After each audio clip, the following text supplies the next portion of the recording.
Hello and welcome again to Inside Geneva. I'm Imogen Foulkes and we are here today at the Geneva Graduate Institute in, of course, Geneva, which, as a lot of you may know, is sometimes called the City of Peace. And that is going to be our topic today. Perhaps over-optimistic. I can hear many of you thinking that already.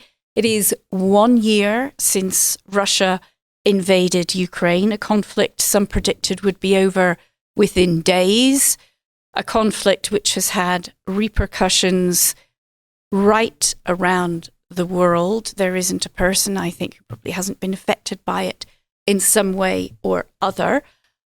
We are going to bring Geneva's expertise to the discussion today by looking at how to make peace. It's probably not imminent in this conflict. Nevertheless, this city has a wealth of expertise in conflict resolution.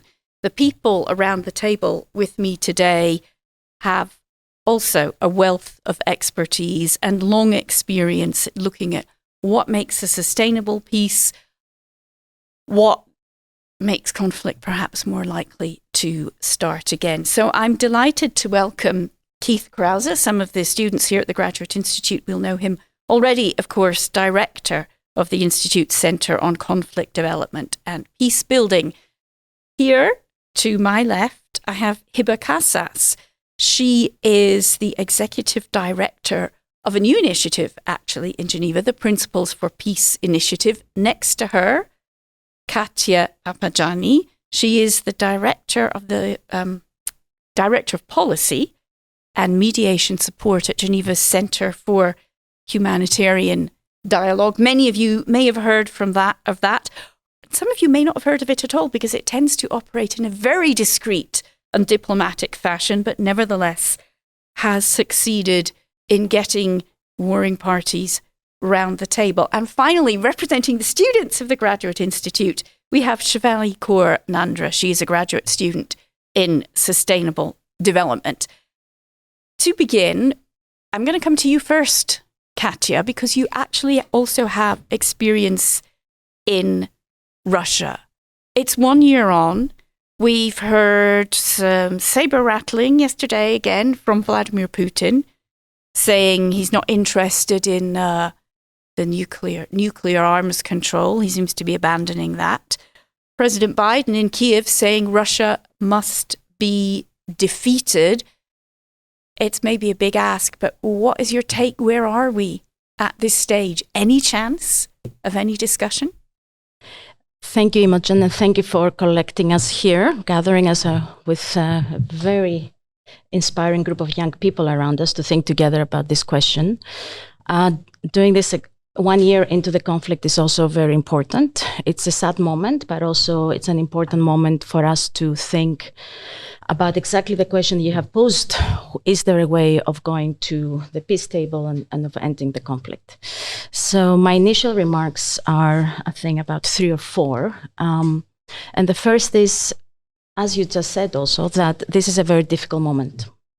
All sides to the conflict and their supporters/partners have difficulty actually speaking publicly and to a large extent also privately about getting to the table.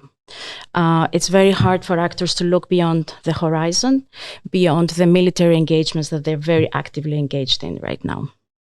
So a difficult moment for taking bold initiatives on the peace front. The second point I would make is that the difficulty with this particular conflict is also that we have unclear war aims by possibly both sides. This is not necessarily specific to this conflict, but in other conflicts, at least the parties declare what their aims are, while in the case of Russia, it's very hard to decipher exactly what their goal is in this conflict, apart from the general statements of denazification and eliminating the threats that Russia supposedly is facing. On the Ukraine side, of course, the war aim is return to the 1991 borders. There is public support for the Ukrainian goals, but everyone publicly acknowledges that there will probably need to be a different formula than that. And so that's the second issue that makes talking about peace right now concretely difficult. The third issue is that I think everyone acknowledges some of the recipes around what will bring the conflict to an end. And that is first, that there will need to be, obviously, a Ukrainian state that is somehow viable, that can survive in the international system, in secure borders, and with a viable economic model, and with some relationships with its neighbors and partners that will allow it to thrive in the future. There is also an understanding that there will need to be a security architecture that accommodates both the status of Ukraine in Europe and, of course, the future of Russia in Europe. And so one can see that as a positive, that privately and publicly, people acknowledge that that will need to be those two issues of viability of the Ukrainian state and security guarantees. They will need to be part of the answer. And the fourth, on the positive side, is that regardless the intensity of the conflict, like in every other conflict, there is always talks. People are always engaging, often privately. And in the case of Ukraine, of course, we have had some engagement that has also been public. We had the grain agreement in July that, of course, didn't resolve the conflict, but it was an example of the parties being able to work together and their partners to be able to work together to get something done. That's important for both sides, but also for the global south and the global economy. And in addition to that, there are other issues that people are talking about right now. They're talking about the safety of Zaporizhia. They're talking about the exchange of prisoners. They're talking about access to humanitarian aid, etc. So in my effort to not give a bleak picture of where we are, I would say it's a difficult moment to speak about comprehensive solutions. There is a sense of what a comprehensive solution might include. And in the meantime, there's a lot of activity trying to engage on other issues that might make the life of civilians better and mitigate the consequences of this conflict. Thanks very much. Keith, let me bring you in because Katja, actually, I mean, you're far less bleak than I expected. You actually managed to find some positives. Do you share them? I mean, I heard a Russian analyst, former Russian politician, now in exile, suggesting after listening to Putin's speech that he doesn't actually have an answer and he would privately want some negotiations. Is there any truth in that? So I think I'm probably a little more pessimistic than Katja. And the first thing we need to keep in mind is that the war did not start 1 year ago. It started long before that in 2014 when Crimea was invaded. And then the eastern regions of the Ukraine. So we already have a long experience of diplomacy around trying to resolve this conflict before it reached its more intense phase. And there are reasons why those efforts failed. And there are reasons why, therefore, the Russians took the action and President Putin took the action that he did. So I think that we need to already see, when you have a backdrop of 8 or 9 years of a simmering, not in fact frozen conflict, because there was always confrontations and deaths, that this is a hot phase, but we have to project ourselves into a medium, if not long-term future. With respect to the goals, I think the lack of clarity is a function of the battlefield, because it was very clear at the beginning what the goal was, and the goal was regime change in Kiev, and that was evident from the military incursions that occurred and the attempt to move on the city. So to say that the goals may have changed is one thing, but the original goal was fairly clear, and I think that in the minds of at least some parts of the Russian administration, this idea that Ukraine needs to be kind of like Belarus is fairly strongly held. And I'm being ambiguous about what that means, because I don't think I know. And with respect to talks, I think, and this is something that I think Hiba will address, the kinds of issues that are on the table that are being discussed are not ones that necessarily build to a longer term sustainable peace. They are important, though. I mean, you need a deal on prisoners, you need a deal on grain, you need a deal on access, you need whatever you can get. But we shouldn't think that there's necessarily a cumulative dynamic that moves that forward very easily. And the people who are talking aren't always the ones who have influence. And that's very hard to discern on all sides at this point. So it's, I think, perhaps not as optimistic as somebody who's in the mediation world, but at least a healthy corrective on some of these things. It certainly is. It's very hard to read, I would say, even as a journalist, you're trying to parse what the different parties are saying, read between the lines.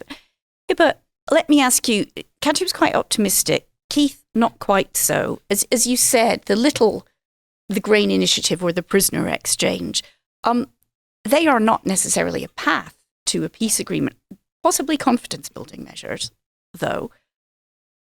What would you say about this? We have on the one hand a kind of generally held consensus in the West that Ukraine has to win.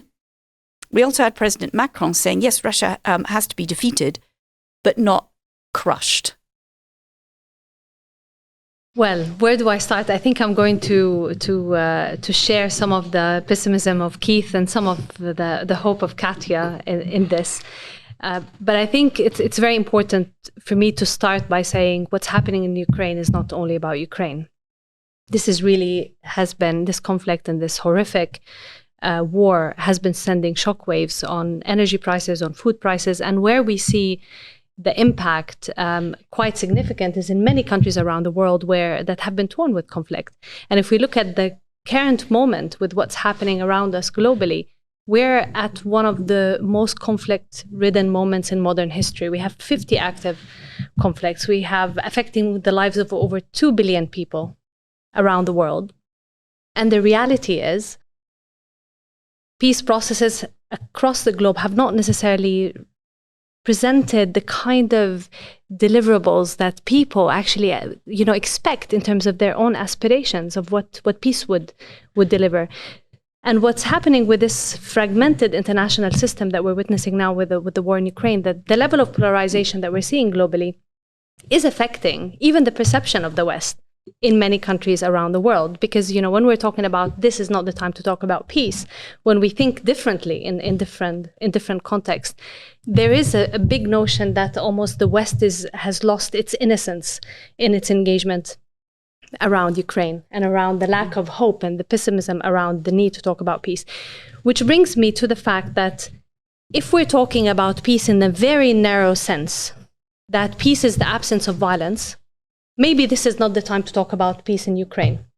Because, it needs to establish, there needs to be an end of hostilities and we need to reduce the prospects of future cyclical violence. But if we're having a conception of peace, which is what globally, and I say communities around the world, and we've been seeing this from our global consultations, and I can talk a bit more about that later on, a conception of peace, that peace is beyond the absence of violence. It's really around issues of access to justice. It's about economic opportunities. It's about security, accountable security. Then it's about pluralism. Then it's the story is very different, because we can never say it's not time to talk about peace. Even Ukraine itself can start to lay the foundations for more accountable future, more accountable governance, and can lay the foundations for that in thinking internally in Ukraine around questions of pluralism, how the dignity of people will be respected across ethnicity, across religious divides. So I don't think the point of saying that it's not time to talk about peace in Ukraine is the right message. I think there's a lot of pessimism around peace right now, and we have to fight cynicism around it. It's always time to talk about peace, and there are always things that can happen that ensure that communities have a big chance of seeing their rights protected, accountable governance in their country. And Ukraine has some entry points to think about that internally as it prepares for the day after. Charlie, let me bring, or Chev, you want to be called Chev, bring you in there, because you're the youngest, you're a student. I can't imagine, it's such a long time since I was a student, what it must feel like. You're a student of sustainable development to wake up and find a really hot war. Okay, there was a conflict before then between Russia and Ukraine, but, a big hot war this time last year.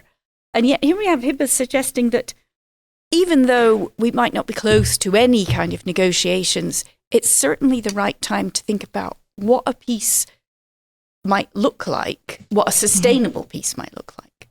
Yes, well, first of all, Imogen, thank you for having me here. I feel privileged to be sat with you all talking about this today.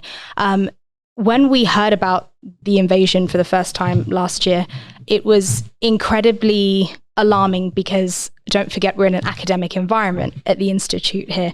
So it's not like just hearing it on the news and then you feel slightly detached from it. You're surrounded by experts and professionals who have dedicated their lives to researching this and talking about it. So you're sat in a university where you're hearing a lot of conspiracy theories that really could turn out to be true. So it was incredibly intense. I think it still is. From what I've been reading in the news, it feels almost more intense a year on. Maybe that's because media discourse has created another flux, and that's a whole other conversation as to the sustainability of conflict through media. But in terms of sustainable peace, I totally agree with Hiba.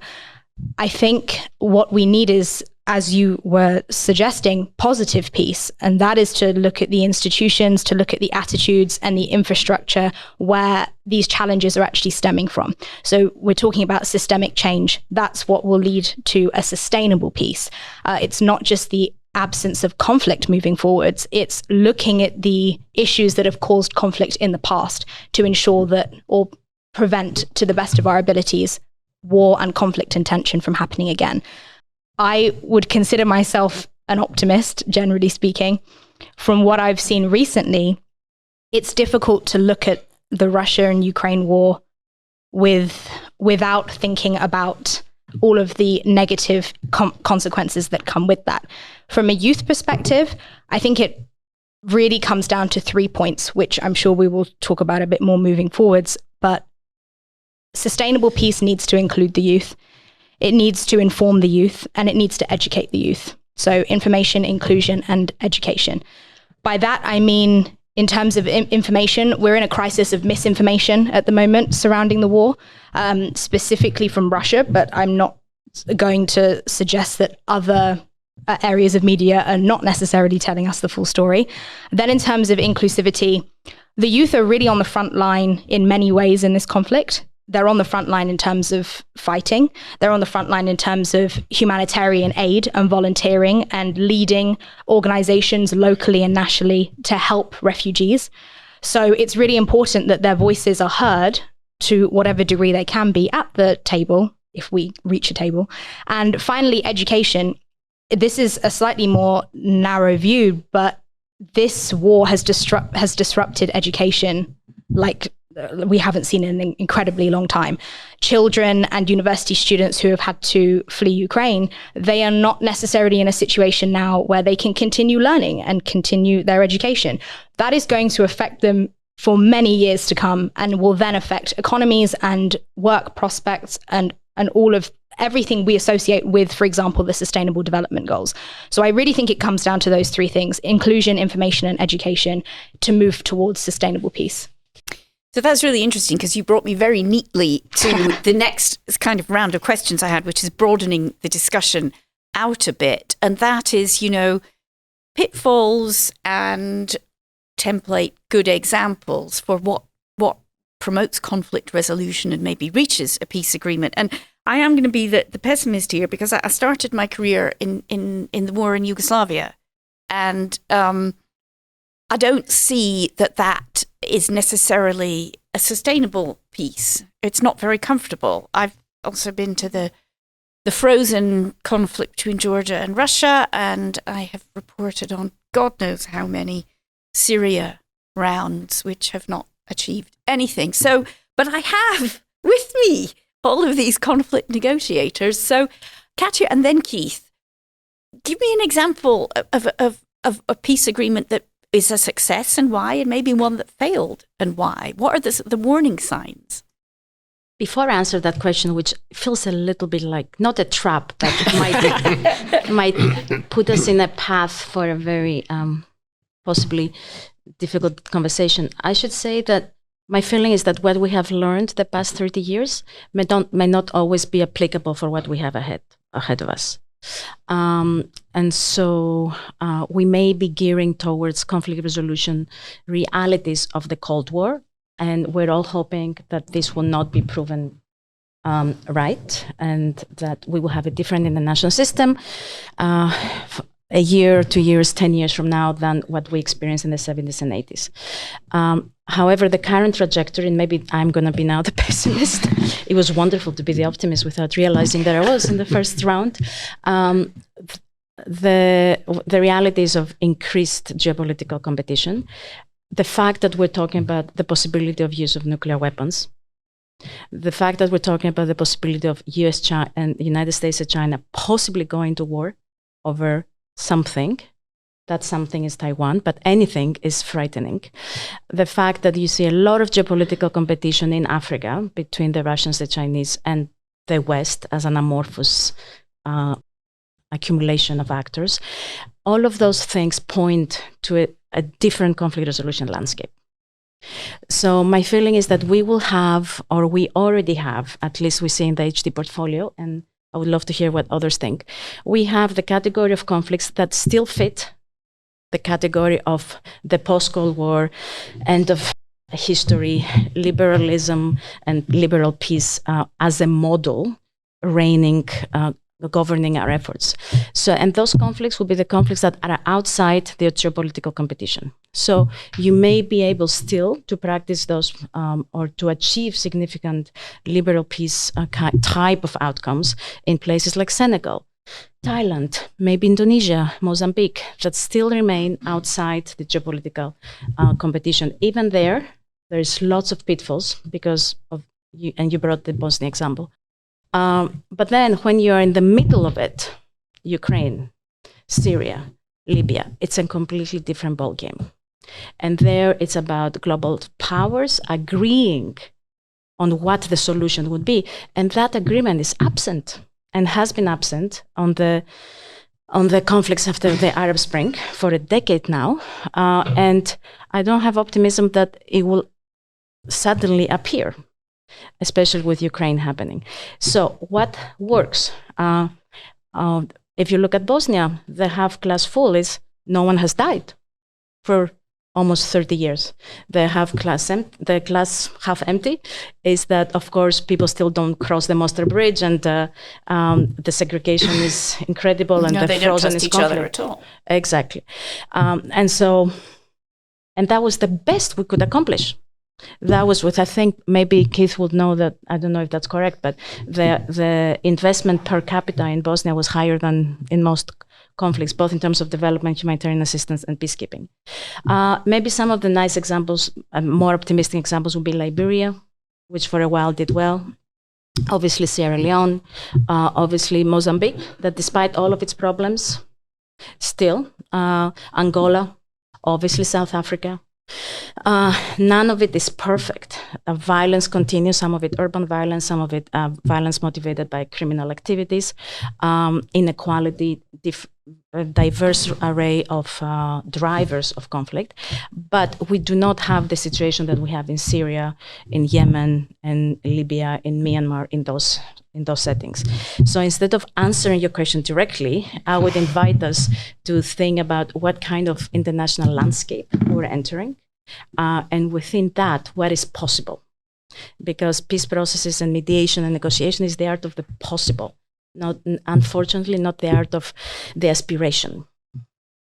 Keith? Now she's the pessimist. That's very clear. I would say, if we reflect on this period just a little bit, that the language that governed the Cold War architecture around peace was conflict management. And the term was very deliberate. Resolving a conflict was possibly something you could imagine, but management was all we were striving for. And the word peace was not in the equation, certainly not peace building. So we need to think about the sort of the arc of history here. Geopolitics did not disappear. We had a significant number of major conflicts that involved the superpowers, the great powers, but they receded into the background. And a good example of its resurgence is, of course, the Sahel and Mali, which is a region that, Mali actually went through a democratization Central process. African Republic also. And other countries in that region where there was a great deal of optimism and a significant amount of investment, some democratic transitions. And it was partly local factors, power dynamics, and partly global factors, power dynamics that undermined those sort of fragile roots. So we can't say, well, we were out of an era of geopolitics and we're now back in one. We were always in some mix. But I also am concerned about the sort of international peace architecture. I mean, the Peace Building Commission is a little less than 20 years old, but it's good that they can deal with, Timor and Liberia and Sierra Leone, but the space in which they can operate is so much smaller, and the conflicts that are outside of that, the ones you point to, are so much larger. There are of course some success stories, right? I mean, I think the Colombian process, we have a lot to learn from that, not just because it was locally driven with some sort of external support, but really not an international process. And we learn also how long and painful that has been, and how imperfect and incomplete it is. The Philippines, there are some agreements on local levels, although the governance structure of the state is a bit awkward. And there are a couple of others that you also mentioned. What I would point to is the absence of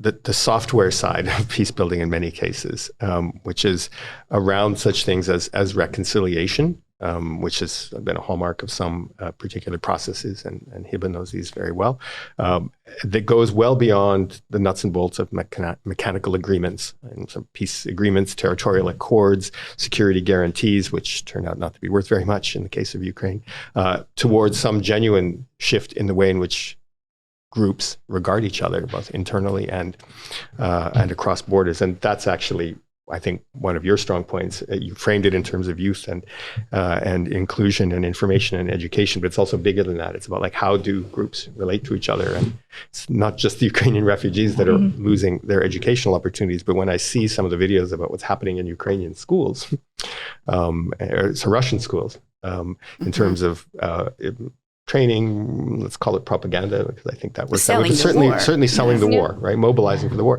That's these leave long-term traces, and it's very difficult to unravel that in any of these contexts. Well, Hiba, I want to bring you in because with the Principles for Peace, you've actually done a lot of research, surveyed people about what they think would make a good peace. I mean, what we're hearing around the table is that most peace agreements are very imperfect, and that indeed, you said peace is not just the absence of war, but you hold up Bosnia as well. Nobody's died in the last 30 years. So tell us a bit about your research, because I'm very interested in hearing, ordinary people who've lived through conflict, what their views are. No, thank you, Imogen. And I think, I want to start first by saying the Principles for Peace initiative, it's a coalition of actors across the political, diplomatic, and peace building and peacemaking space. And we came together out of concern for very same reasons that Katja said about the changes in the peace and conflict landscape and how that is impacting the prospects of peace, but also out of a sense of fed-upness, if I may. I know it's not an English word, but I'm going to stick to it. Fed-upness for two reasons. One is that there seems to be some kind of inertia about that peacemaking approaches have reached an impasse from which they can't improve or, evolve.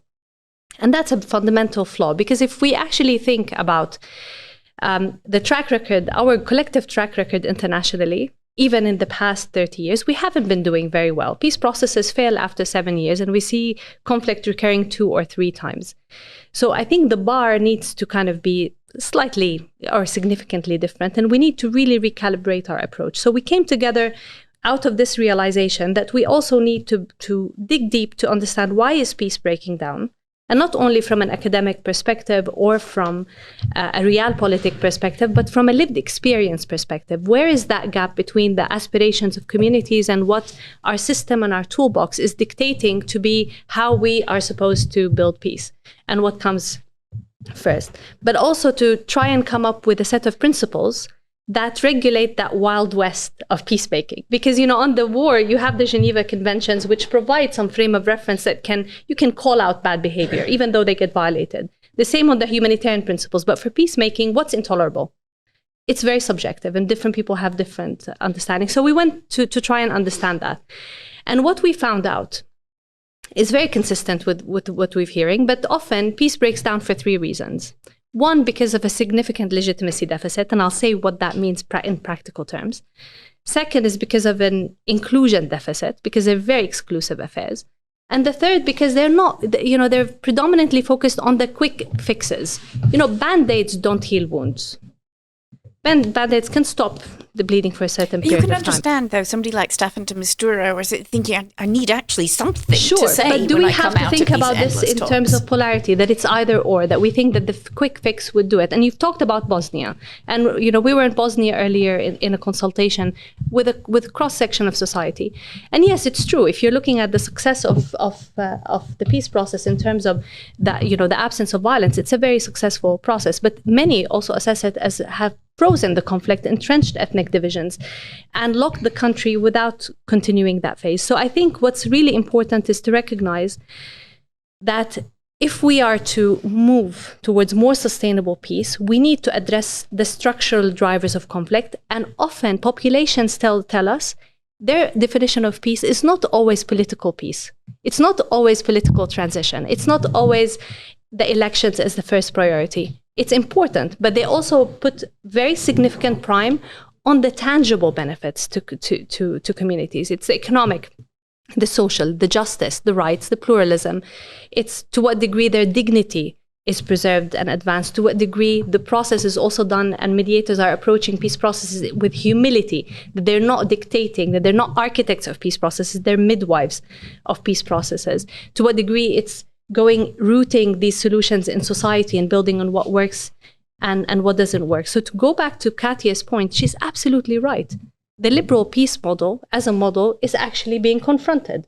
And we need to be ready to say, how do we recalibrate how we think about peace, how we approach peace, and how we actually consolidate it. And that means that we have really to do things differently, with more focus on dignity, on solidarity, recognizing that we're very interconnected and we have joint vested interests, but actually really putting accountable security at the heart of our approach. Because if we think of Afghanistan, and it was really interesting doing a process of reflection about stabilization efforts in Afghanistan, because when we talk with our American colleagues, for example, they say we've invested for 20 years, so that's not a quick fix. But if you speak with the Afghans, they say no.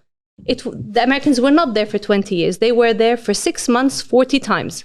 Because each time they had a very short perspective. And if you talk to the Malians, they say, whose stability are you talking about? Stability for whom? And to a certain degree, I think it's important to recognize that maybe we have not done all that we can.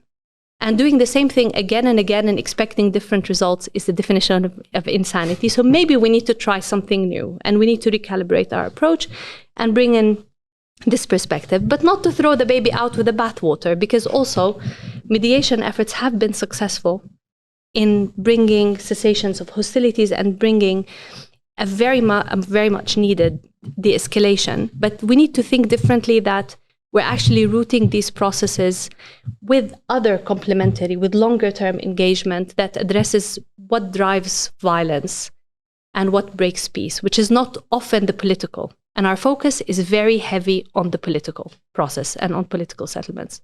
So we need to shift.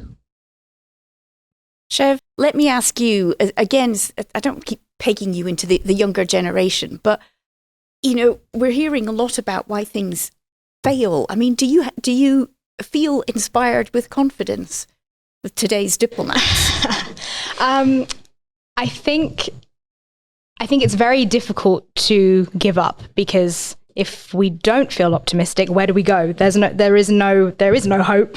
Not to sound dramatic, but if we don't maintain any sort of ounce of confidence or optimism, then we can't move forward. It's as simple as that. I totally agree with what my colleagues have said so far, and I think what Hiba was just talking about was the idea of a more holistic perspective on peace as well. As you were saying, that it's not necessarily always looked at in a political sense. I think that aspect of it can become quite daunting, quite disengaging, especially when younger generations, if we're talking from that perspective, are not as engaged with media, as engaged with the conflict. As soon as we politicize everything to the 10th degree, that becomes incredibly difficult to pull back and actually look at the individuals involved, to look at, as I'd said earlier, those children and those young adults who are forced into conscription when they don't necessarily know where they're even going to fight. You know, I'm talking about the Russians as well as the Ukrainians. In fact, we've seen it more with the Russians, where they are just dropped in Ukraine and told to kill.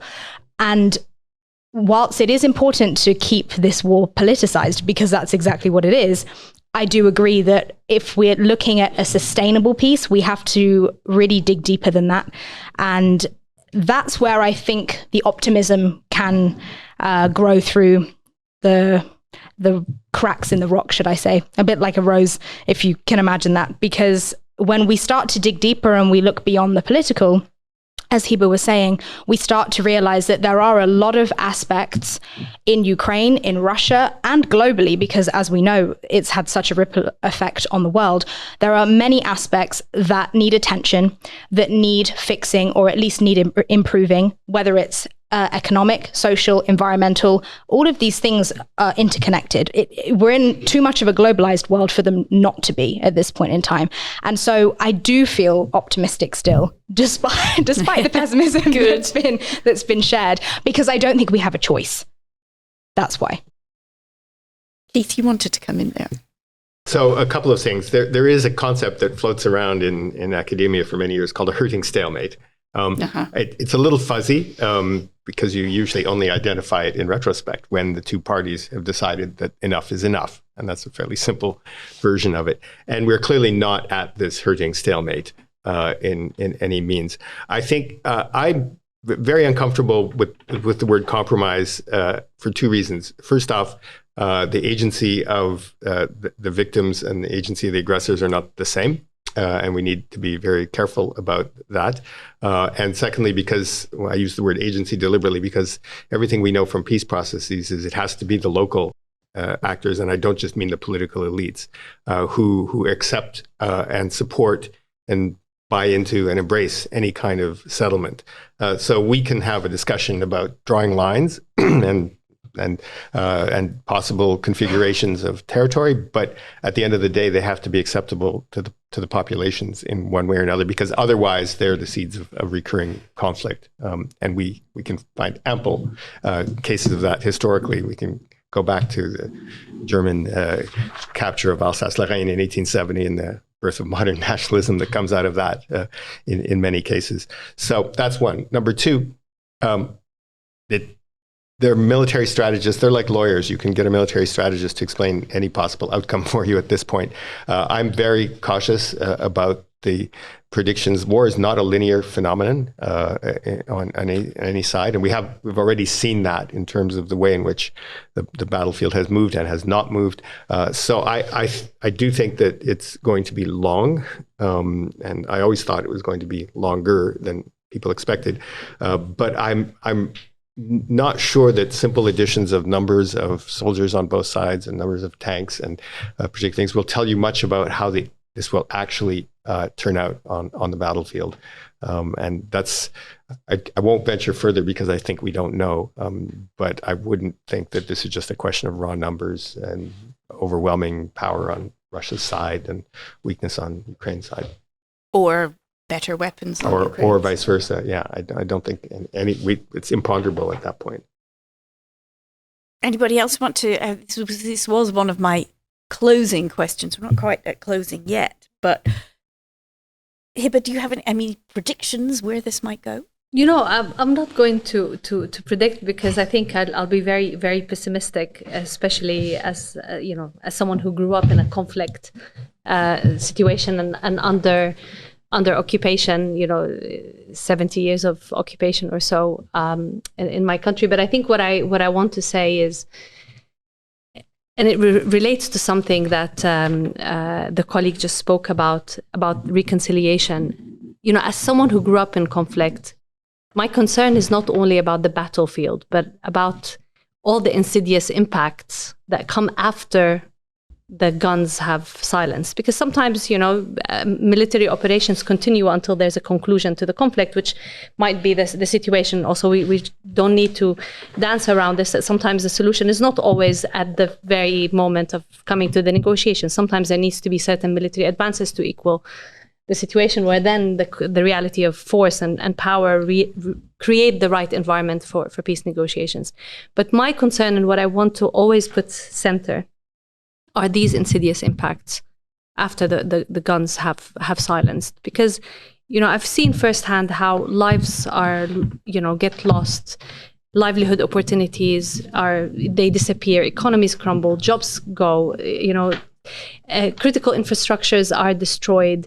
The social fabric of society becomes completely strained, that you really need to think seriously about how to rebuild the social capital. And I think Ukraine is not going to be far from this reality, because there will be frustration if there is no active preparation of how even to reconfigure the state-society relationship after the guns have silenced. Because there were issues around governance and around the perception of, the question of accountable governance and corruption, to what degree with the ethnic divisions that will be there, and the fractures that will be stronger because of, the composition of the Ukrainian mosaic of population. How do you reconfigure state-society relationships where you have a pluralist system, institutions that preserve the dignity of all? How do you actually support this reconstruction process? And I think in a way that lays a foundation for sustainable societal peace. So if we just even move from thinking about peace between the Russians and the Ukrainians for a moment and think about societal peace. And I think also the Russians have to be concerned about what will happen on their territory and their turf as a result of this. And of course, these things differ between different societies who are open or not open to have this conversations. But really thinking beyond the battlefield is really important. And saying this from someone who've experienced loss as a result of conflict, because it's not always enough on our radar, but it must be. Katja, yes, I see you're nodding. You've got your hand up. I mean, what Hibba said there, all of the things, the consequences of war. She's laid them out there in Geneva. We talk about these things all the time. Luckily, don't see it so often. But you have to ask yourself, why is it people keep on doing it? We know what these consequences are. Oof, Imogen. Sorry. You have asked a question that, as a Greek, I have to say, has been asked since my ancestors, Thucydides and his friends in the Athenian bazaars. But I think currently we are very obviously in a situation of the international system being restructured. New powers are emerging and they're challenging the existing state of affairs. And for better or for worse, humans have this competitive, for lack of a more sophisticated word, of relating to each other and organizing their societies. So going related, I think, to your question about how do we actually get to the table and how do we actually get to the situation of having a meaningful conversation about peace? I think the first condition is a nurturing international climate. And right now we don't have that. And so you cannot imagine, I don't know of any situation where a peace process has thrived in a hostile international climate or regional climate. This is just the most minimal condition. And then only if you have that, you don't have actors spoiling your peace efforts. You don't have actors actively funding military engagements and funding all the activities that spoil peace efforts. Only then, of course, you can actually aspire for something better, right? It doesn't mean that when these activities are happening, you do not, as a peace builder, engage. Of course, you continue engaging. But you know that what you're actually doing is, as Keith said, I think at the beginning of our conversation, you're engaging in activities that most likely will not have a cumulative impact. You're having an impact in the short term, you're helping people in the short term, you may manage to bring humanitarian assistance in the short term, alleviate the suffering in the short term. But without the structural conditions, your activity in most of the situations doesn't have cumulative impact. Related, I hope, and sorry I'm speaking so long, I think the war in Ukraine will have an impact on even more than what we're experiencing today, on what is the we. We constantly keep using we. There is no we. There is no we. If you think about, I think Keith will know more the statistics, but who are the biggest actors and investors now in Africa? And do they belong in what we call we? And so what power does the way we interpret, have on the ground, realistically? And what are our realistic ambitions so that we can actually achieve something concrete for the people we're working with?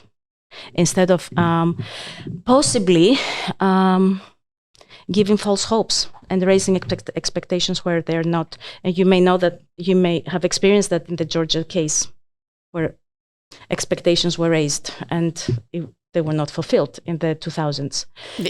Yes, right? Expectations were certainly raised. So there is players. The conflict in Ukraine will force us to think very, very, very seriously about what is we, what is the strategy that we have to collectively agree on that is realistic and has an impact on the ground for whatever the definition is of the we.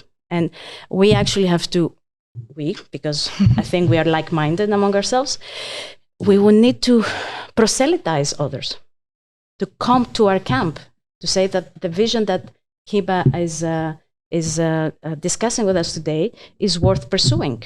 We cannot assume that they agree with it anymore, unfortunately. I'm not saying it will be easy, but yeah. That's a question for you, Chef, because I think that's really interesting what you said, that we need to get this message of, like, peace is a good thing.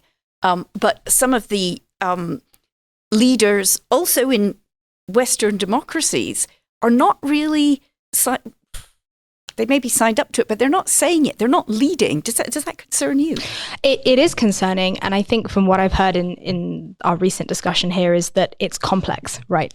Fundamentally, the whole issue is complex. And we're not in a time anymore, as Keith was saying, as Katia was saying, and Hiba, where we have to be very careful with Cold War rhetorics. First of all, we use Cold War rhetoric a lot and have been using it a lot. But at the end of the day, we're not in an international political arena where Cold War tactics are at play in their entirety. We see this, nuclear threat, mutually assured destruction. These terms are lingering, but the geopolitical field is way more complex now. I mean, Keith was saying that we've never moved out of geopolitics, but it is fundamentally different now than it was, ever before. You can't even compare it to the Cold War anymore. And we can't even look at the Bosnian War, the Dayton Agreement, for example. They used the lock-up and step-by-step method to come to that agreement. Again, it's not that simple anymore because no one wants to come to the table to talk. And who knows what it was, deep inside that caused those actors to actually say, okay, let's sit at the table and talk. But we're hearing clashing opinions from Western leaders, as you just mentioned as well. And that's, I think, what's concerning, because how do we navigate this minefield, pardon the pun, when we're not necessarily on the same page? We have Ukraine and allies, and again, what is this concept of we? We're not really sure. I think it's changing, but we have, Rishi Sunak, British Prime Minister, saying it's time to double down.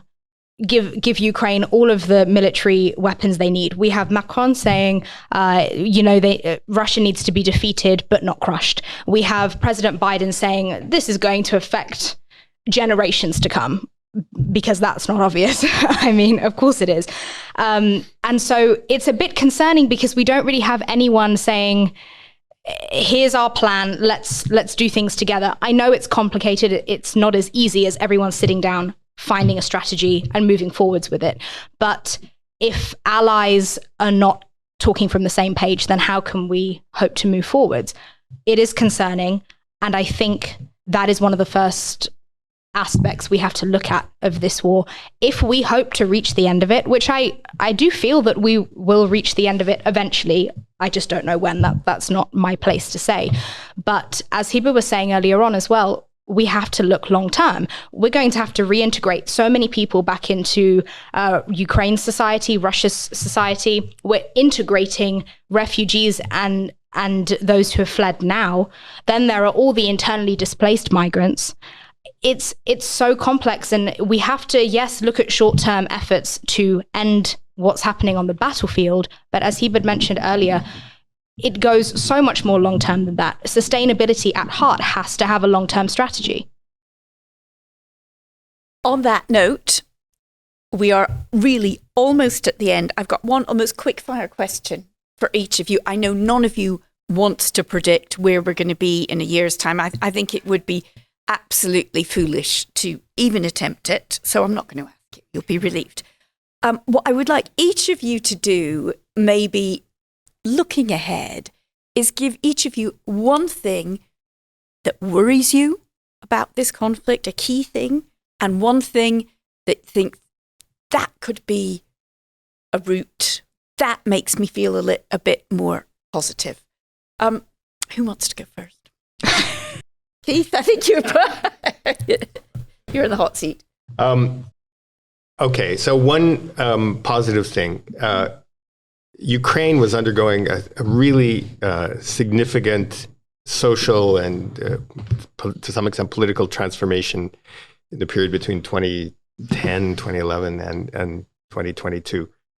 It was slow, it was painful, it was imperfect, but at the root of that was a much more robust civil society engagement. So I'm going to flip the narrative, because I actually think that civil society is at the heart of this, not so much the international climate. And that trajectory could have been interrupted, and it was by the war, but it was moving in a certain direction that I think was broadly positive without predicting any particular liberal democratic outcome. And that's what I think is really important, not just in this case, but in all the other cases, is that we focus on the social dynamics that make possible stable state-society relations, stable relations between groups within society, and between groups across borders. And that's where I would put my optimism.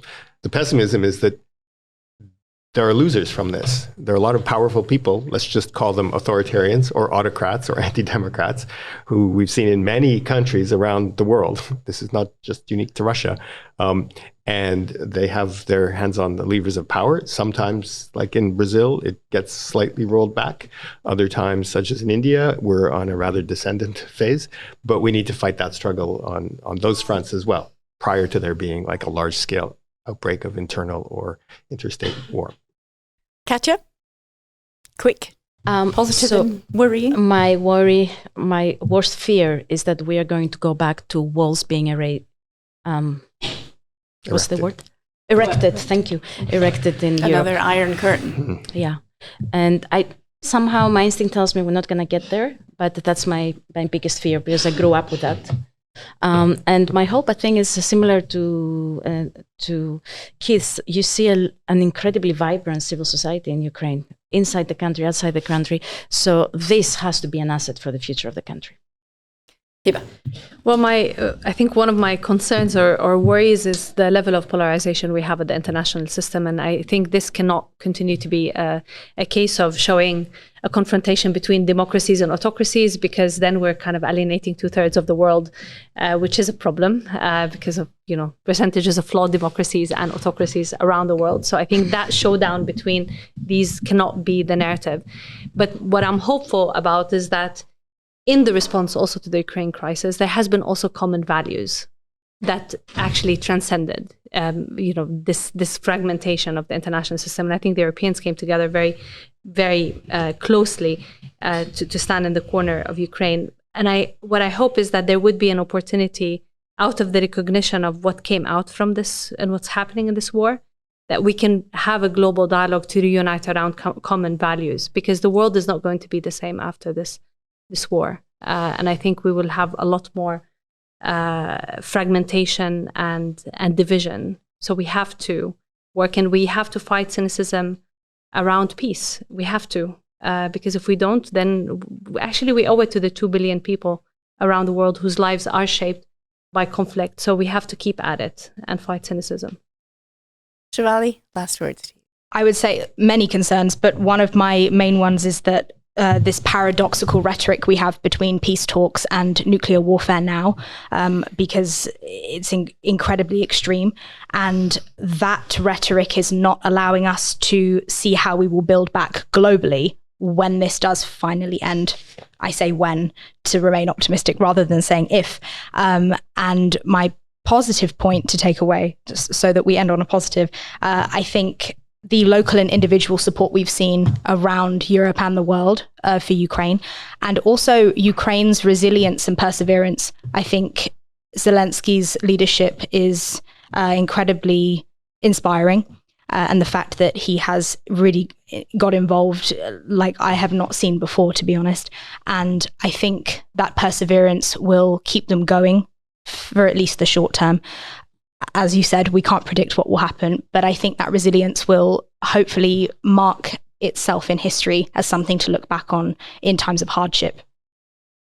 Well, that is a positive note to end on. We all need good examples to look back on, shining examples from history. That brings us to the end of this edition of Inside Geneva. Thanks, Keith, Shivali, Katya, and Hiba, to the Graduate Institute in Geneva for hosting us, to all of our audience who've been so incredibly quiet, even though this is an open and interactive space.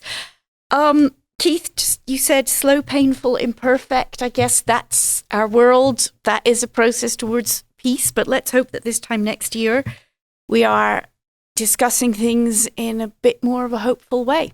Thank you all very much.